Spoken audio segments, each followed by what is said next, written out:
Hello, everybody. How are you doing today? My name is Tony Rizano, and this is episode 317 of the world famous, the University Love, the best podcast in 1, 2, 3 galaxies. But ladies and gentlemen, you and I, we just call it Online Marketing Moves, and we're coming to you live today. Today is Friday, June the 25th, 2021 at the time of this recording. Ladies and gentlemen, come on in. I record this on June 25th, but this doesn't mean you can't listen to it July the 1st, July the 8th. You can listen to it next year. You can listen to it 10 years from now, 20 years from now, whenever and however, whatever. Just listen to it. You know what I mean? I just like to say the day, the time, just in case. You never know what's going to happen in the world, The world might explode, and then we're all on Mars or something. I'm like, hey, remember back on Earth, I recorded this episode? But anyway, that's neither here nor there. But ladies and gentlemen, today we are going to talk about you, and we are going to talk about what you can do to make some extra monies. Now, when you're starting off this whole process, you want to work for yourself. You want to figure all this whole online marketing thing out. You want to hit it big. That is great. Sometimes you're like, I don't have any money. It's not that you don't have any money. You just have to figure out where to get some extra money from because, everything can't be for free. You might have to spend a few bucks. You might have to fork over a couple of dollars. There's nothing wrong with that. You might want to have to spend some monies to, to advertise, to promote, to let's say you might want a virtual assistant, which could help you speed up the process. And actually, the thing about spending money is it's not that you got to spend XYZ. Is sometimes spending money can actually help you. I'll give you a perfect example. Yesterday, me and my wife having company over, having our family come to visit. Family come to visit. Me and my wife, as you well know, we don't have a lot of time to sit here and try to clean and clean and clean. We keep the house clean, but my wife wanted to be spick. She wanted to be span. So she said, we're gonna call a cleaning service. So we called the cleaning service. They came. They did an unbelievable job. I was very impressed. I said, we got to put this in rotation because this can save us time. And eventually my goal is to do this in a full-time capacity. So I want to produce as much content as possible. I want to do as many podcasts, do as much writing as possible. So I'm like, man, they come once a week, twice a week, to clean. And then this is something that, not that I'm just going to become a pig, and just leave the whole thing dirty. But it's something that you're like, all right, I don't have to go clean the windowsills because I have somebody coming to do that, and there's nothing wrong with that. And so money can help your situation. It's like you start to do, we talked about this before, you start to do podcasts, you start to do videos, and you're like, I need somebody for headlines. I need somebody to, edit the stuff, produce the stuff. This is where a virtual assistant will come in. And you're like, where am I going to get a virtual assistant from? You might have to fork over the money, but the money you have, the money you make might be for the bills that you have. So you need to make extra money. And you can go out, you can drive Lyft. There's all kinds of ways, but there's also ways you can make money online. And I'll give you an example. It's this website called Pexel, and you could take pictures and you could upload pictures, and people can get the pictures, and people can tip you. They can use them, and you can make money from that. You can make money from writing on the Medium. You can make money from there's different ways you yourself can be a virtual assistant and you can make money. And it's not about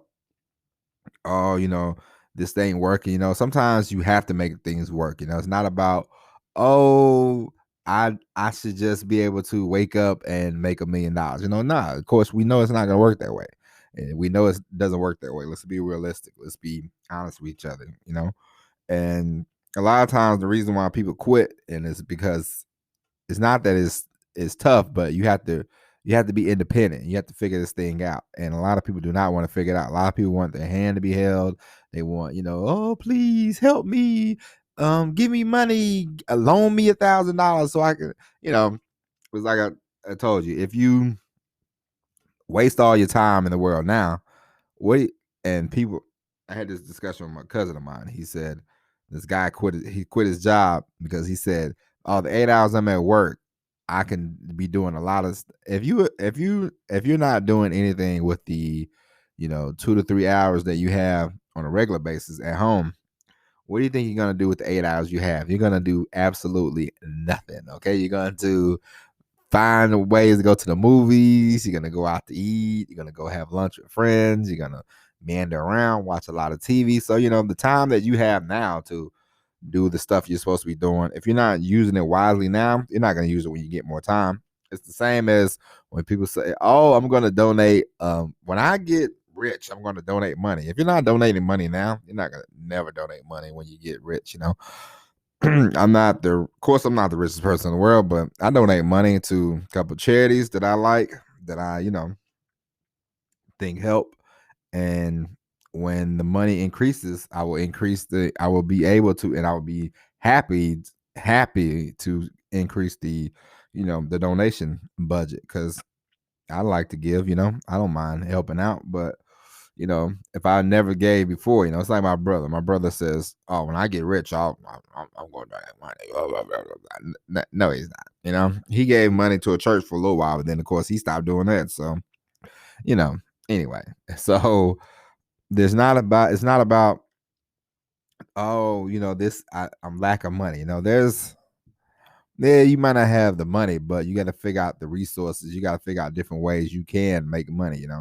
And there's all kinds of avenues you can go down. I mean, even if you have to work, this is the thing.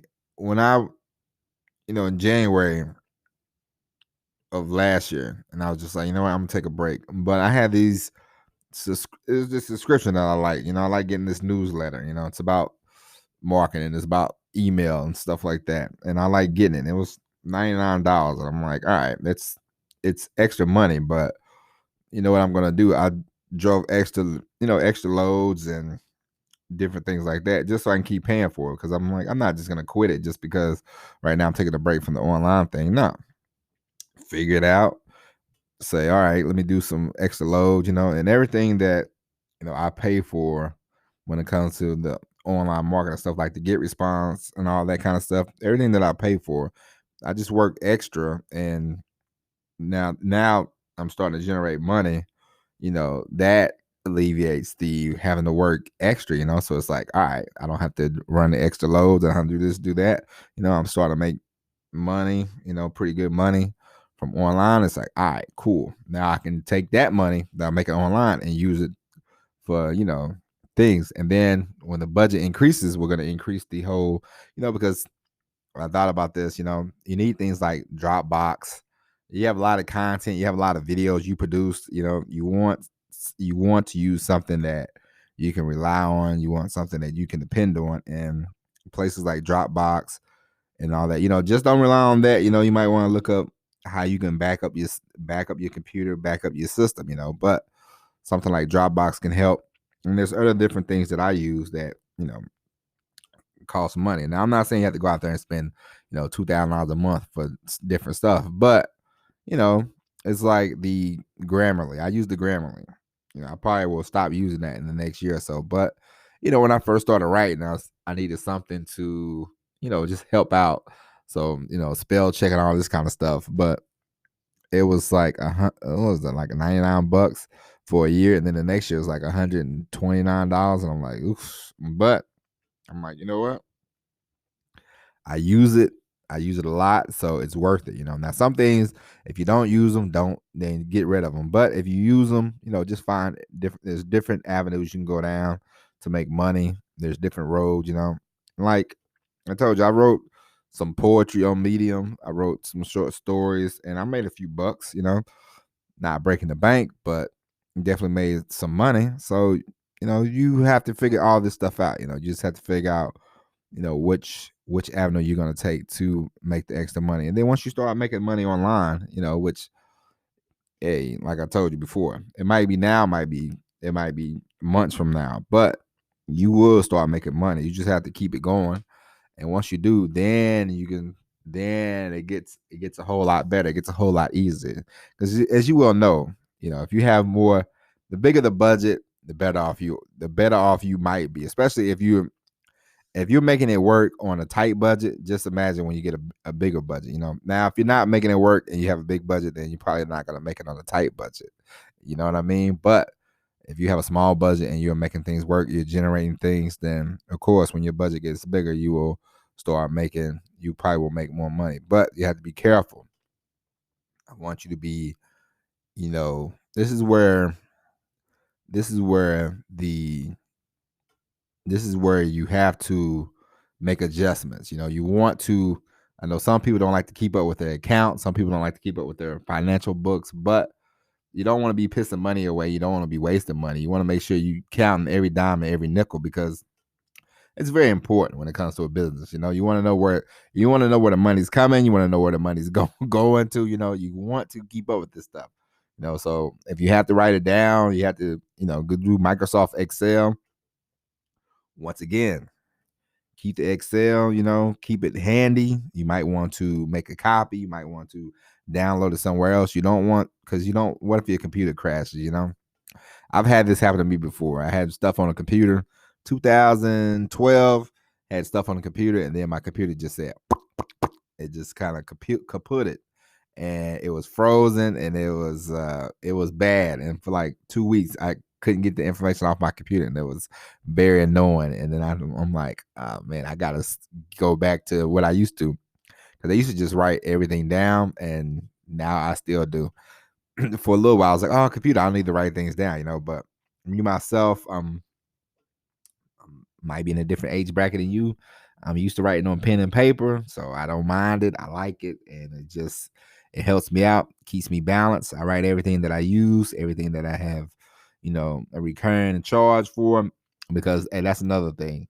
You have to be careful about that. These online tools are great. They're excellent, but before you know it, next thing you know, somebody's hitting you over the head with a $199 bill, and you're like, whoa, what happened? And you have gotten charged for something that you wasn't even thinking about, and it just happens. And you might be kind of, you might have it in an old account, you might have it in an account that has zero money in there, but they still charge you, and you just don't want those problems. You don't want to give the bank any more money than what you have to. The banks are full of it.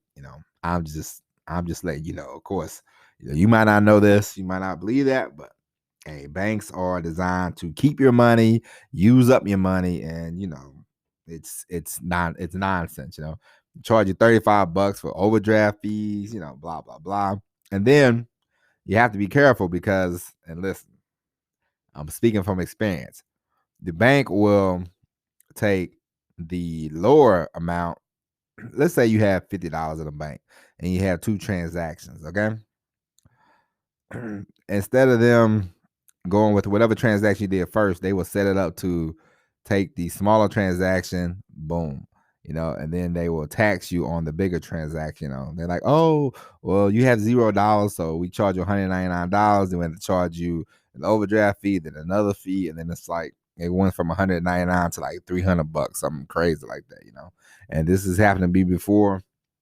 Hey, you don't have to believe me if you don't want to, but trust me, when you start to run a business, you'll learn money's, you want to keep up with all your bucks. It's not like, because we talked about this before. We talked about this yesterday, I believe.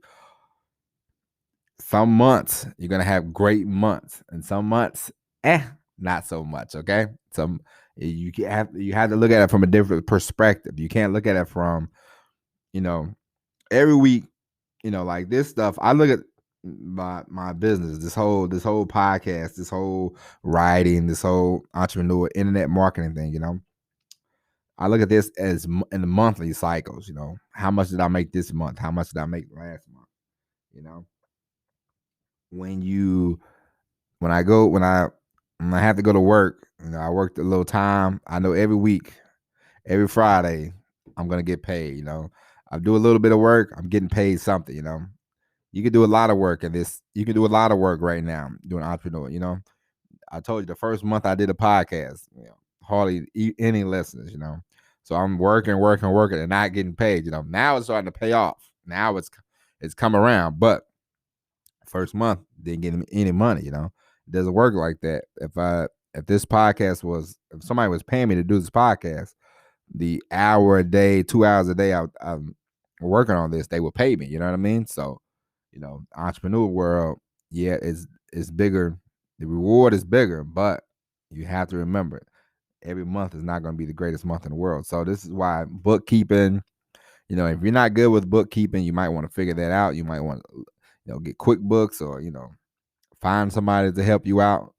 Have maybe your, girlfriend, boyfriend, somebody that's good with numbers, they can help you out. But you want to keep track. You want to keep up with this kind of stuff because you don't want to get any surprises. And I have a business bank account. They call me every now and then. Hey, merchant account. And I'm gonna go over there and get my merchant account going. But as we talked about this before, and probably will say this again and again, don't rely on PayPal. Don't rely on Stripe. Those are good. I have both. Stripe, you can download Stripe, have an account, have it connected to your bank.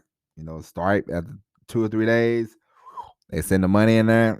It's nice to look at, but one of these days, you might rub somebody the wrong way. You might say something that somebody doesn't like. You might be a Republican. You might be, a super Democrat. I don't know, but you might be in the political. You might get in the political world, and you might start running an online ship about political news, and you're definitely going to get hit if you're in that space. So you don't want to just get caught with your pants down. You want to have more than one. Because as you see what happened to nothing like getting deplatformed, nothing like getting your accounts froze. Those are not good. You don't want those headaches. So be prepared. Keep track of everything that you're using. Keep track of all the stuff that you have. Even the free accounts. If you're gonna do a free 2-week free account, be careful because day 15, you don't want nobody charging you $199. You'll be sitting there complaining, moaning and groaning, and it's your fault. So. And I say to that, if you're gonna do that kind of stuff, cancel it within the first 7 days. Use it for like 7 days. If it's a 14-day trial, use it for 7 days, then cancel it before it gets to day 14. And it's the same as the 7-day. There's a 7-day trial. Use it for 3 days. Cancel if you're not gonna use it. Because you don't want to wait and then, let's say you are about to buy something like a microphone or something like that, and then next thing you know, boom, they done took $200 out of your account. Now you can't buy your microphone. More delays and more delays. You want to get to the spot you want to get to as quick as possible, but you don't want any. You want to clean up the minor headaches. Storms are going to happen. Listen to yesterday's podcast if you haven't heard that one, but storms are going to happen. But some storms are preventable. You can prevent some of these little hiccups. You can prevent those. So keep track of your money. Keep up with it. Figure out if you're lacking in money, you're lacking in resources. Go online, look up stuff. There's different ways. If you have to work, if you want to drive a Lyft, drive something, do something. There's more than one way to skin a cat. Okay, and you have to just figure it out. And it's not about, woe is me. If my budget was, yeah. Coulda, woulda, shoulda, Coulda, woulda, shoulda. We don't live in that world. We live in the world of, hey, we're here. We're ready to do this. We are going to do it. It's not about, if I had this, if I had that, Hey, if I had $1 billion, I wouldn't be talking to you. Me and my wife be on the beach somewhere, relaxing. So, I'm just kidding. I'm just kidding about that. But there's too many people in the world with a lot of woulda, shoulda, coulda,